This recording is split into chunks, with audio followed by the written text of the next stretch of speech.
आज अखेर शेतकऱ्याची जी काय प्रतीक्षा होती बघा, शेतकऱ्याने खूप या ठिकाणी वाट पाहिली आहे. बघा, शेतकऱ्याने खूप पीक विम्यासाठी वाट पाहिलेली आहे. पण आज या ठिकाणी शेतकऱ्याची जी काय प्रतीक्षा आहे ती आज संपणार आहे. कारण बघा, आज या ठिकाणी शेतकऱ्याच्या खात्यामध्ये पीक विमा जमा होणार आहे. जिल्ह्यानुसार याद्या पहा. बघा, याद्या आता जाहीर झालेल्या आहे. त्यामुळे आता शेतकऱ्याला आज पीक विमा मिळणार आहे. आज मुख्यमंत्री साहेबांनी या ठिकाणी तात्काळ बँकांना आदेश दिलेले आहे की तात्काळ या ठिकाणी शेतकऱ्यांच्या खात्यावर पीक विमा जमा करा. कारण बघा, अनेक दिवस काय झालं, अनेक दिवसापासून या ठिकाणी शेतकरी वाट पाहतात पीक विम्याची. परंतु बघा, अनेक न्यूज आल्या की पीक विमा जमा होण्यास सुरुवात झाली. परंतु शेतकऱ्याला काय पीक विमा मिळालेला नाही. काही शेतकऱ्याला मिळाला आणि काही शेतकऱ्याला मिळालेला नाही. आता जे काय उर्वरित शेतकरी आहे बघा, जे उर्वरित शेतकरी आहे त्यांना आजपासून पीक विमा मिळणार आहे. परंतु बघा, एक मोठी अट घालण्यात आलेली आहे. तर बघा, जी काय अट आहे तर ह्या अटीची पूर्तता शेतकरी राजाला करायची आहे, तरच या ठिकाणी शेतकऱ्याला पीक विमा मिळणार. त्याच्यामुळं व्हिडिओचा एक एक पॉईंट खूप महत्त्वाचा आहे. शेतकरी मित्रांनो, एक एक पॉईंट जाणून घ्या, यादी पण पाहून घ्या. तुमचा जिल्हा आहे की नाही, कोणत्या पिकाला किती हेक्टर मिळणार ते देखील आपण या व्हिडिओच्या माध्यमातून पाहणार आहोत. चला तर मग शेतकरी मित्रांनो, या ठिकाणी व्हिडिओला सुरुवात करू. परंतु शेतकरी मित्रांनो, या व्हिडिओमध्ये तुम्हाला खूप महत्त्वाचे पॉईंट पाहायला मिळतील. जर तुम्ही एखादा पॉईंट या ठिकाणी जाणून घ्यायचा विसरला तर तुम्ही पीक विम्यापासून वंचित देखील राहू शकता. त्यामुळं एक एक पॉईंट बारकाईने ऐका. अखेर प्रतीक्षा संपली. बघा, आजपासून अग्रिम पीक विमा शेतकऱ्याच्या खात्यामध्ये मिळायला सुरुवात झालेली आहे. बघा, परभणी जिल्ह्यातील शेतकऱ्यांसाठी एक आनंदाची बातमी समोर आली आहे. अनेक महिन्यापासून प्रतीक्षात असलेले पीक विमा बघा, आगाऊ रक्कम आता त्यांच्या खात्यामध्ये जमा होण्यास सुरुवात होत आहे. बघा, गेल्या 3 ते 4 महिन्यापासून शेतकरी या रकमेची प्रतीक्षा करीत होते. परंतु बघा, आज या ठिकाणी शेतकऱ्याच्या खात्यामध्ये पीक विमा जमा होणार आहे. परंतु ती प्रोसेस पाहून घ्या, ती यादी देखील पाहून घ्या, त्याशिवाय तुम्हाला पीक विमा मिळू शकत नाही. बघा, तर शेतकरी मित्रांनो, अनेक दिवसांपासून शेतकरी आतुरतेने पीक विम्याची वाट पाहत होते. बघा, 70 लाखाहून अधिक शेतकऱ्यांना या ठिकाणी लाभ. परभणी जिल्हा बघा, खास करून परभणी जिल्हा एकूण 70.63 लाख. आपण पूर्ण महाराष्ट्राची बातमी सांगत आहे शेतकरी मित्रांनो.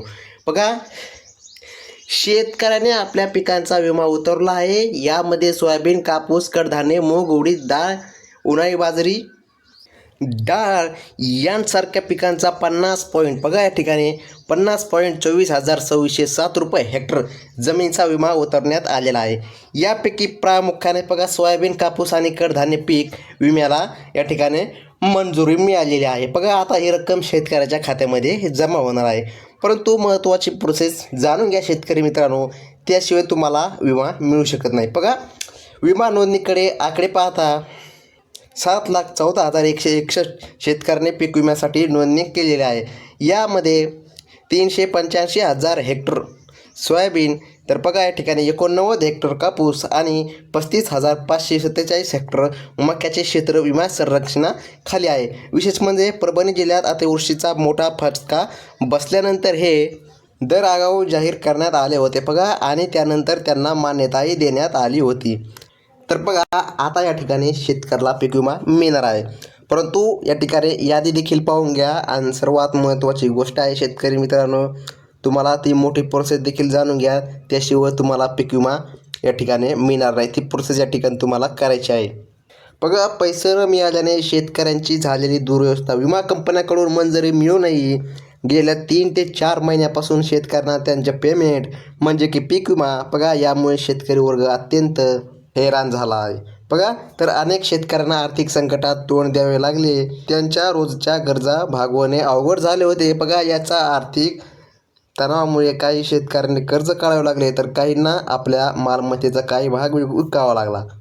तर या ठिकाणी बघा शेतकरी मित्रांनो, आता तुम्हाला पीक विमा मिळणार. तर या ठिकाणी पटकन या ठिकाणी यादी देखील पाहून घेऊ आणि महत्त्वाची प्रोसेस देखील जाणून घ्या. अतिवृष्टीमुळे शेतकऱ्यांवर कोसळलेले संकट. बघा, सप्टेंबर 2024 मध्ये पूर्ण तालुका परिसरातील शेतशिवारात झालेल्या वृष्टीमुळे शेतकऱ्यांचे प्रचंड नुकसान झाले. बघा, पीक तयार होण्याच्या टप्प्यावर असताना अतिवृष्टीमुळे सोयाबीन, कापूस आणि तूर या पिकांचे मोठ्या प्रमाणात नुकसान झाले. बघा, आपण यादी देखील आता लगेच पाहणार आहोत. हे नुकसान भरून निघावे यासाठी शेतकऱ्यांनी प्रधानमंत्री पीक विमा योजनेअंतर्गत विमा भरला होता, परंतु विमा कंपनीकडून विम्याची रक्कम मिळण्यास विलंब होत होता. बघा, शेतकऱ्यांनी आर्थिक परिस्थिती पाहता हा विलंब या ठिकाणी त्यांच्यासाठी अधिकच त्रासदायक ठरत होता. तर बघा, या ठिकाणी शेतकऱ्याला खूप त्रासदायक या ठिकाणी पीक विमाची रक्कम मिळाल्या नाहीमुळे शेतकऱ्याला खूप त्रास झाला. तर बघा, आता ही आजपासून तुम्हाला रक्कम मिळणार, परंतु ते प्रोसेस जाणून घ्या. तर मग बघा, स्वाभिमानी शेतकरी संघटनेचे आंदोलन, संतापाची लाट उसळली. स्वाभिमानी शेतकरी संघटनेच्या कार्यकर्त्यांनी पुण्याच्या धानेरा, काळे व देऊळगाव दुधाळे गावाजवळील गोदावरी नदीपात्रात जलसमाधी आंदोलन करण्याचा निर्णय घेतला. या आंदोलनात मोठ्या प्रमाणात शेतकऱ्यांचा पाठिंबा मिळाला. स्वाभिमानी शेतकरी संघटनेने शासनाला इशारा दिला की 15 एप्रिलपर्यंत विमा रक्कम मिळाली नाही तर जिल्हाधिकारी कार्यालयासमोर उपोषण करण्यात येईल. बघा, तर उपोषण करण्यात येईल आमोर. तर मग या ठिकाणी बघा 15 एप्रिल, बघा 15 एप्रिल तर होऊन गेल्याला किती काळ झाला शेतकरी मित्रांनो. बघा, आता एप्रिल महिना संपत आला परंतु पीक विमा मिळाला नाही. तर आज या ठिकाणी शेतकऱ्याला पीक विमा मिळणार, कारण आज तात्काळ बँकांना मुख्यमंत्री साहेबांनी आदेश दिलेले आहेत. बघा, तर शेतकरी मित्रांनो, यादी जाहीर झालेली आहे. बघा, ब्रेकिंग न्यूज आहे, महाराष्ट्राची न्यूज आहे. आपण साध्या सोप्या भाषेमध्ये यादी काढलेली आहे. बघा, कोल्हापूरसाठी 8,71,00,000 रुपये या ठिकाणी मंजूर केले गेलेले आहे. बघा, सांगली जिल्ह्यासाठी 2,85,00,000 रुपये या ठिकाणी मंजूर करण्यात आले आहे. बघा, शॉर्टकटमध्ये आपण सांगत आहे, सातारासाठी 4,10,00,000 रुपये या ठिकाणी मंजूर करण्यात आलेले आहे. बघा, संपूर्ण माहिती पहा. 2025ची या ठिकाणी ही यादी आहे, म्हणजे की यादी जाहीर झालेली आहे. पुण्यासाठी 2,89,00,000 रुपये मंजूर, सोलापूरसाठी 95,00,000 रुपये, नाशिकसाठी अत्यंत कमी रक्कम 3,00,000 रुपये या ठिकाणी मंजूर करण्यात आलेली आहे. तर मग या ठिकाणी शेतकऱ्याला पीक विमा मिळण्यासाठी प्रोसेस देखील जाणून घ्या. तर शेतकरी मित्रांनो, अनुदान मिळण्यासाठी तुम्हाला काय केले पाहिजे? बघा, शेतकऱ्याने काय करावं अनुदान मिळण्यासाठी? तर खालील बाबीची या ठिकाणी पूर्तता करावी लागणार आहे शेतकऱ्याला. बँक खात्याची माहिती अद्ययावत ठेवणे, तुमचे बँक खाते तपासा. शेतकऱ्यांनी त्यांच्या बँक खात्याची माहिती अद्ययावत ठेवावी. बँक खात्याची तपशील अपूर्ण असल्यास विमा मिळण्यास विलंब देखील होऊ शकतो. आधार लिंक आहे की नाही तपासा, आपले आधार असेल खात्याचे. जर हे नसेल तरी देखील तुम्हाला पीक विमा मिळू शकत नाही.